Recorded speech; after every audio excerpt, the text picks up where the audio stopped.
Our next discussion is going to be on innovation and inclusion, mobilising diversity, equity and inclusion efforts against resistance.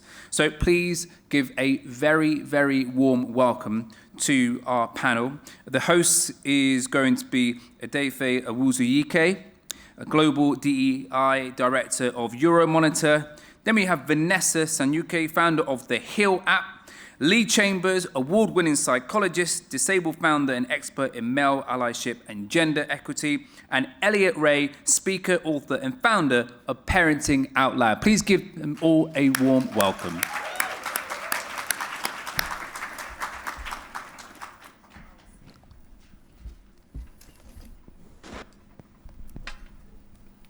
Thank you. Over to you.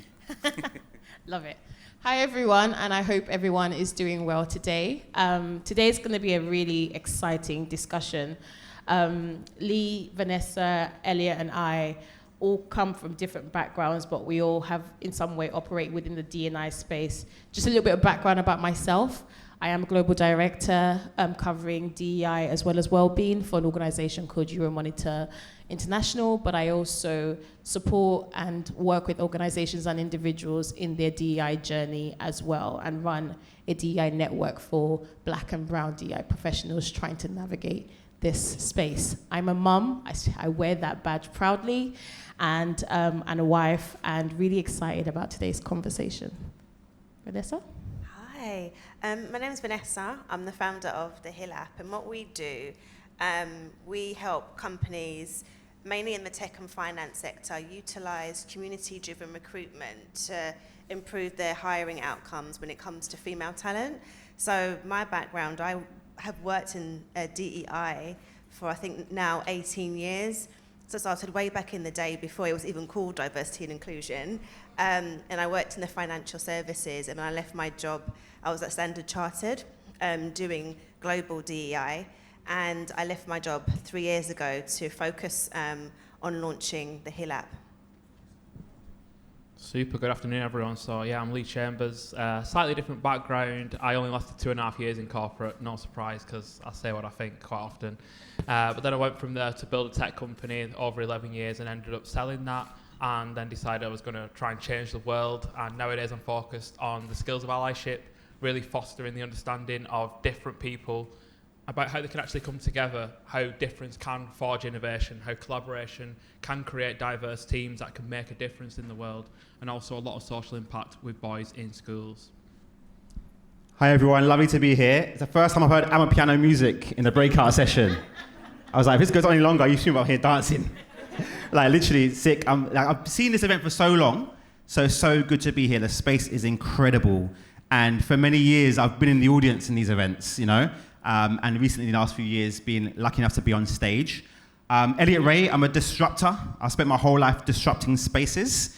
I'm a social change maker. I work with men and dads through media, through community, in corporate organizations to create space for men to be involved in the inclusion conversation, to look after their mental health, to be engaged fathers. I presented a few documentaries on TV, wrote in a best-selling book, done loads of work in corporate organizations, traveled the world speaking. But I guess the main reason I'm here is my experience in corporate. So I had a long career in the civil service, unfortunately. I was head of D&I at the Treasury, and the Treasury is exactly how you would think it would be, right? Very old and grey, very old and grey. Everyone looks like Hugh Grant, like literally, it's like Notting Hill movie, it's crazy. So been through the war zone in the corporate world, you know, and learned quite a lot from the position of leading D&I, but also being part of a staff network as the lead in regards to how do we as Black people engage with diversity and inclusion in a healthy way, in a way that works for us as well as works for the business. So I really want to talk about how we can engage in this work in a way that enables our kind of health and well-being and longevity, but also from the duality of knowing we can get involved from a position of we care about it and we should get involved because we care, but also we need to make sure it is part of the progression of our career, and also helps to develop our skills as leaders as well. Perfect. So we have a really good panel today. I want to kick us off with the first question, and I think we might spend a lot of time on this, but I also want to make sure we have time for people to ask questions from the audience, because you cannot have a DEI session without coming to it with your own thoughts and your own questions that we want answered. Just a little bit of background. This last year, in fact, we've seen so much within the D&I space. As practitioners, both internally and externally, it's been interesting. I know for many people, you see a lot of organizations pulling back on their efforts in DEI, but actually you also see a lot of organizations doubling down on it. I know the murder of George Floyd in 2020 meant that a lot of organizations said, what we're going to do, how are we going to create greater opportunities and more inclusive spaces for the Black community? But actually, over the last couple of years, we've also seen people pull back. But what I've seen really great is when organizations do it well, but also when the people in those organizations really benefit from the impact of the things that have been done. It doesn't change some of the challenges that we see. August happened. You know, we've seen many challenges in our social spaces that make us question commitment to the cause. But actually, today's conversation, I hope that we're able to really tackle how we meet this conversation, how we avoid issues like burnout in the space of resistance. So let me open with my first question to our panelists today. How can we actively contribute to DEI strategy in our workspaces to promote our leadership and visibility whilst avoiding DEI fatigue and burnout? Vanessa? Yeah, I was trying to decide how to answer this. Should I do, demure, or should I just do... Cutesy. Should I keep it real? But I think I'm going to keep it real because, that's just that's more me. I mean, I mentioned earlier a couple of things. So when you asked me, okay, introduce yourself, I don't know if you noticed, but I didn't say the word DEI when I spoke about the Hill app. And I've had to use Jedi mind tricks. Yes, we're about diversity and inclusion. But unfortunately, I have to take that word out because as soon as I say diversity and inclusion, our buyers, they just switch off, right? So I think we just have to still do the work. That's the mission, that's the reason why we do what we do, but we just maybe have to use different language because we can't hide the fact that there is DEI fatigue from the name, and we've just got to be a little bit more smarter, I think, in terms of how we influence senior stakeholders, for example, or in my case, buyers.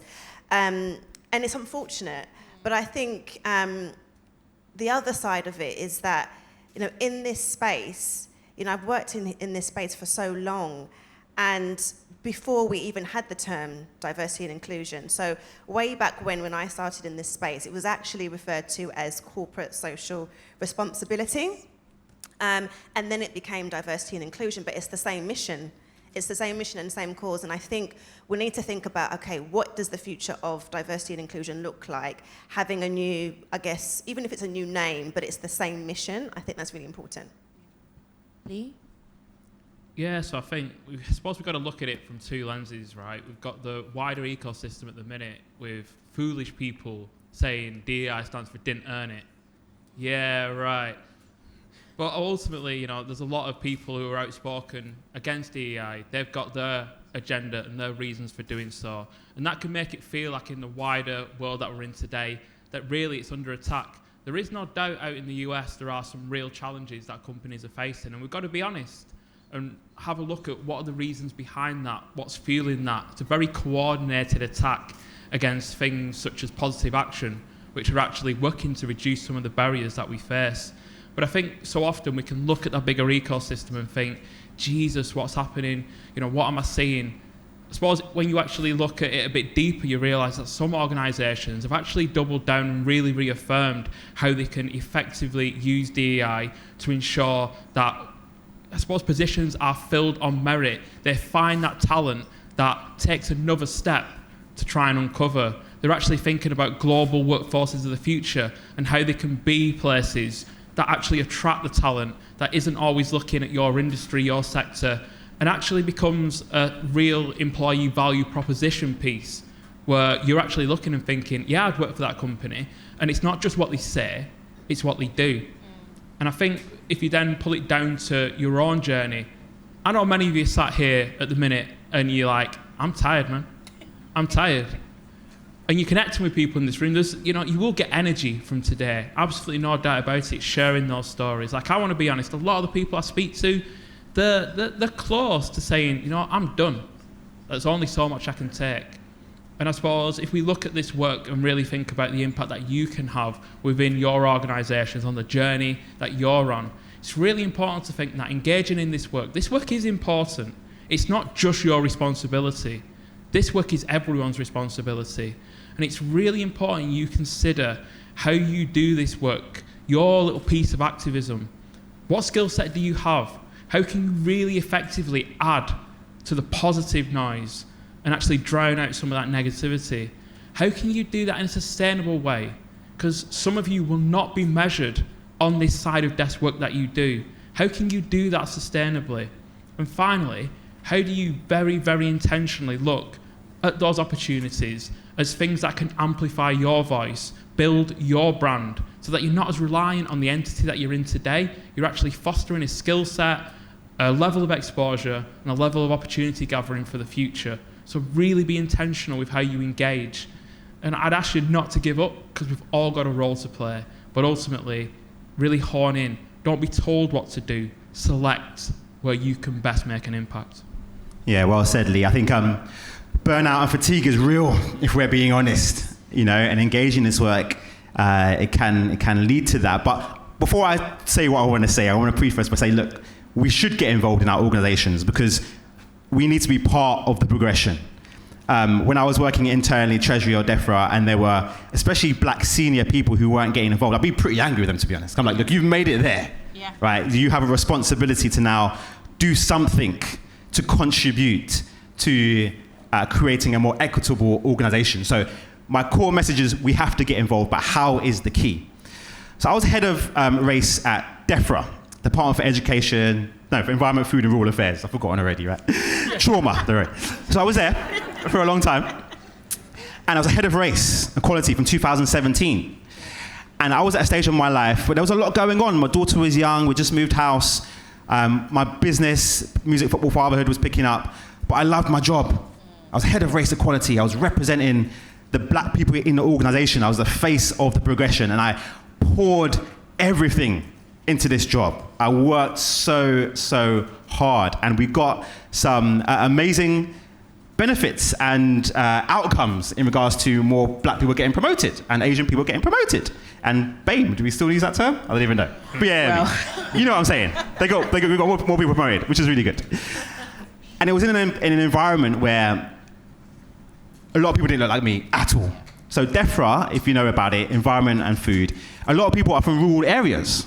I'm from Wembley, right? Right next to Wembley Stadium where I grew up.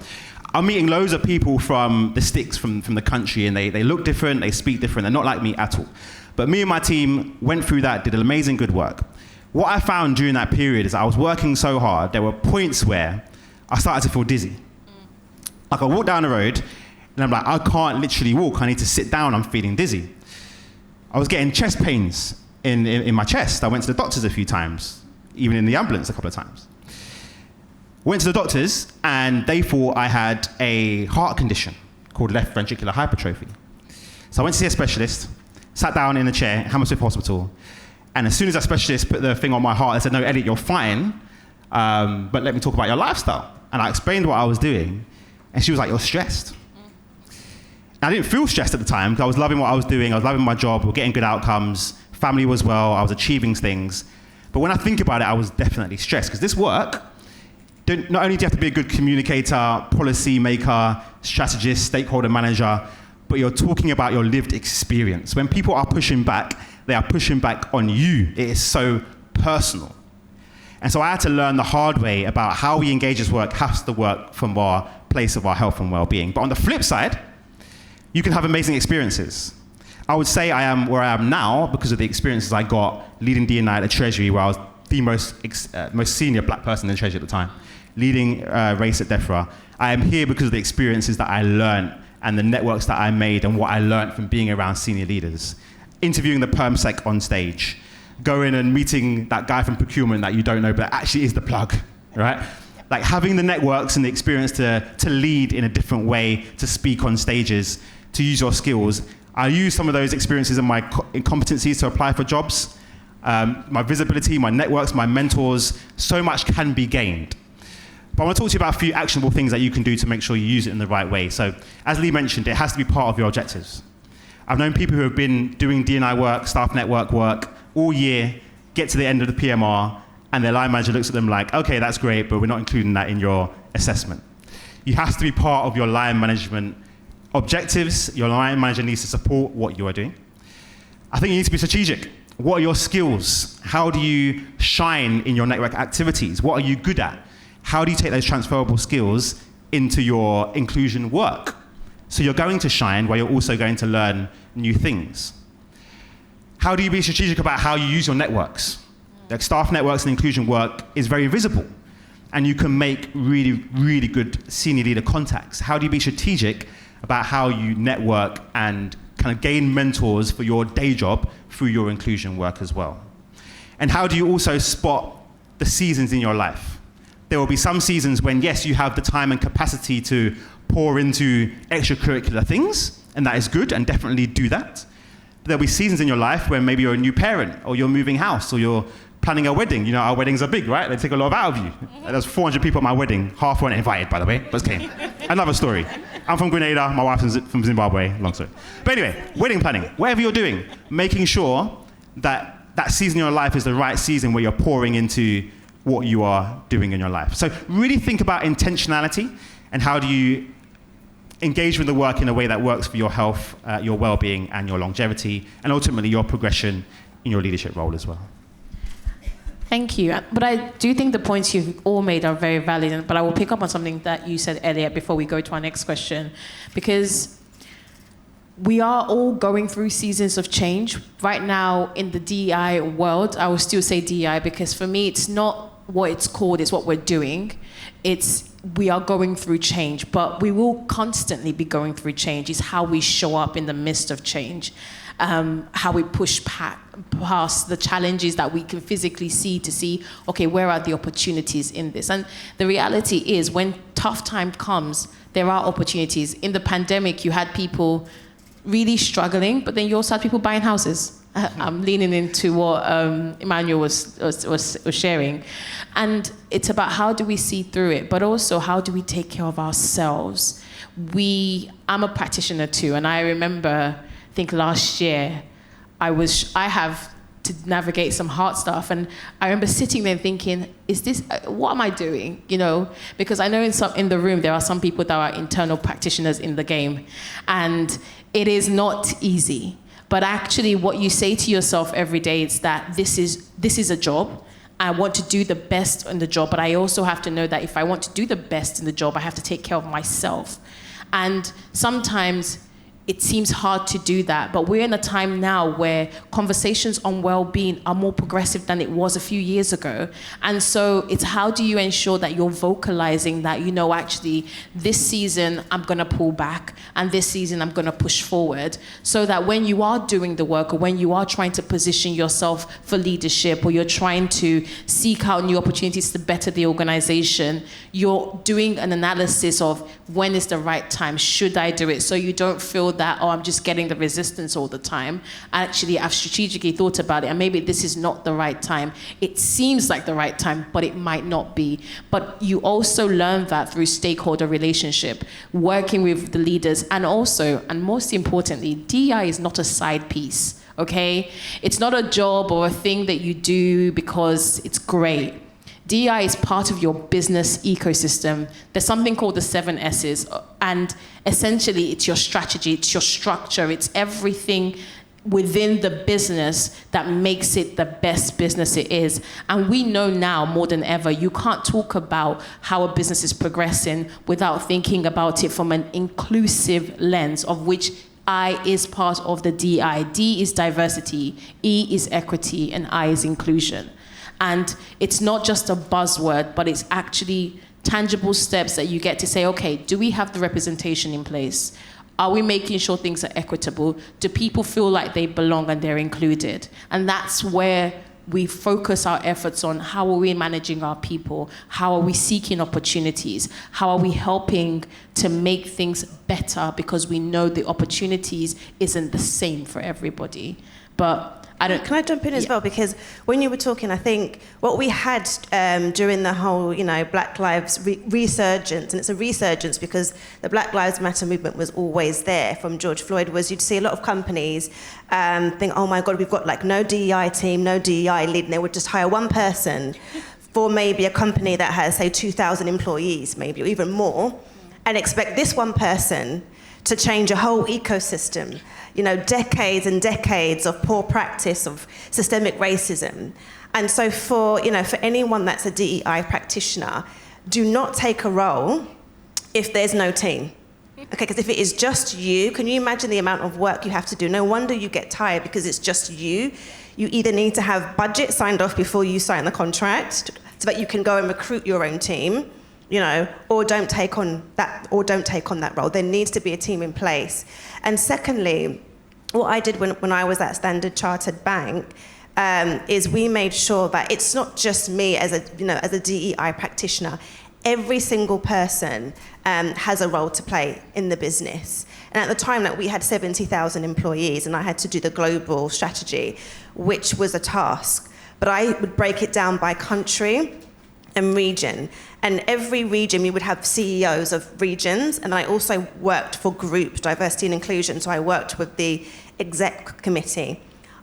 Made sure that I put the DEI scorecards on every single senior leader's scorecard. So for example, your bonus, if you're a CEO of a region, you will have a DEI metric. And if you don't meet that DEI metric, it's going to impact your bonus. And I think we need to start making everyone accountable. It's not just a one person or one team thing. Every single person should be held accountable, right through to the CEO, because I think that's where the fatigue comes in, because you're just tired of trying to change something if you're one person.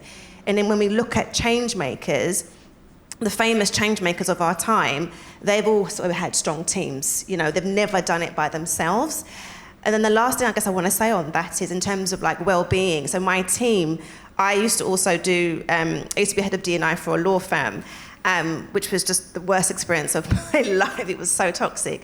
And so my team used to laugh at me because in a law firm, we'd have our own office within an office. So I'd go into my office and I would have diffusing lavender, because those partners. And to this day, my team WhatsApp me saying, oh, I saw this diffuser and I thought of you, because I was like, I have to get my aromatherapy to handle this day to day, and everyone, I don't care, have my diffuser, and just having those tools in place are going to get you through. But the most important thing I did was, and I think this should be a requirement, I ended up paying for my own therapy, but you should put this on your, when you are negotiate benefits. Every DEI practitioner should have their company pay for therapy. I had therapy every single week. And if it wasn't for therapy and Jesus, I'm telling you, I would be in prison, right? So you need those tools, Yeah, I'd just like to add one final thing, because I know we've got to go to questions. Yes. So you see up there, it says disabled founder, right? I worked so hard building my business for 5 years, I ended up not being able to walk. Yeah. Don't be like me. Be strategic, take those breaks, take those seasons. And that's 10 years ago. 10 years ago, I was in walking rehab. 10 years later, we're launching Male Allies UK at Zoom next month, HQ in London. And don't forget the power of allies around you. If you're going to take a role, get a team. No matter what position you're in, ensure you have allies on that journey with you, because those allies have supported me to make sure that I don't end up, in walking rehab again. So that's one thing for me. Elliott? Yeah. Thank you. Yeah, I think, round of applause, man. You can clap, Let's celebrate each other. But now, what Vanessa was saying, make sure you're set up to win. My wife has said to me, Elliott, stop telling people to leave their jobs, right? I go around telling people to leave their jobs. Seriously. And leave your line manager, okay? You're not in a contract with your line manager. And I mean that by sometimes you can't change it where you are. And you need to recognize when you can't change it. And that's fine to recognize that, that this structure is not gonna work for you. And sometimes it's a tough decision. You don't have to leave the organization, but you need to leave the line manager and go somewhere else that's actually going to pour into you. And that structure, as Vanessa was saying, is so important. Making sure you have resource, the right amount of people. Make sure you have money to spend. Make sure you have the therapy. Make sure you have a supportive line manager. Make sure you have a remit where you can actually achieve the objectives. Make sure the targets are achievable in the first place. Being in a place where you are set up to win. Give yourself the best opportunity. Secondly, mentorship. I have 2 official mentors and about 10 unofficial mentors who don't know that they're my mentors, but I meet them on a regular basis, right? Same. Those mentors, I've got one called Rene Carrier, amazing man, you might know him. I go and see him once a quarter. Afterwards, I have to sit in a pub by myself for 2 hours and just decompress. Because the life he was speaking to me, the knowledge from an older black man who's walking the path that I've walked, who not many people it's that specific, right? So the knowledge I'm getting from him is so tailored to me. I have to go and sit in a dark room and decompress what I've just heard. But that gives me power for the next quarter to keep going, to innovate, to take risks, to keep being the person I am being, who wants to change the world for everybody and wants to progress what we are doing here. So you can do it, man. I think it's about all those things, just being intentional and leaning into your purpose in the workplace. Thank you so much. And actually, that's a great segue. We have an opening for questions. Does anyone have any questions for... Okay, perfect. Okay. Yeah, so I'd just like to say thank you very much to the audience for participating. We've got quite a few questions come in. Okay. Because of time, we'll just base it on one question. Yes. I'll do the question that was voted the most. Okay. So, how can DEI professionals navigate, address, counter the growing narrative that inclusion efforts are discrimination against white men? It's quite a long one. If I speak... Huh? I love the question. Yeah, so obviously one of the core concepts of Mobilising UK is actually trying to meet them men where they're at. And we do a lot of research. At the end of the day, they have their perspectives and their beliefs. And those beliefs have come from somewhere. Usually, they're consuming a lot of content that's telling them a certain narrative, a narrative to the point where they actually fundamentally believe they are being discriminated against, partially because they never have truly been discriminated against, so don't really know what it's actually like. Easy to be told. But at the same time, like, part of my job is actually listening to that and trying to work out how we can create a vehicle to actually get them to engage, because there's a lot that's in it for them when they actually start to think how they build the skills of being an inclusive leader, an inclusive individual. It can actually help develop them to work more effectively. Ultimately, I suppose my job is getting them on a bit of a journey to become effective allies for people who are fundamentally different than them, using that unique privilege and organisational power they have to actually reduce some of the barriers and open some of the doors that, because of the way the world is structured and the systems we live in, only they have the goddamn keys for. But they don't even realise they've got the keys, too busy looking at their own feet, wondering, whoa, the world's changing around me, what should I do? So often, it's tough because you really want to slap them around the head. You do sometimes. Like, can you not see the world through my eyes? But so often, it's getting them to see the blind spots they've never noticed, to actually get them to walk in other people's shoes. Sometimes that might fundamentally mean I'm talking to them about the one time they got excluded from the rugby first 11 at the private school they went to. How did you feel? Oh, I was looking at them trotting off on the pitch. I was gutted. You know what? Some of your colleagues feel like that every day. Maybe you can be part of changing that. Do you want your colleagues to feel like that every day? How did that feel? You remember it 40 years later because it emotionally hit you. Think about how tiring it is to feel that every day, and you can be part of the change. So sometimes it's a compelling narrative, sometimes it's a bit of rationality, but ultimately things are challenging internally, and make sure it's not just you trying to battle against other people. Try and bring allies on that journey, because truth be told, allies can get that message across in a different way because they might have been in different shoes. Yeah. They might actually be able to really, cut through that noise. I think, I don't know if you guys want to say anything, but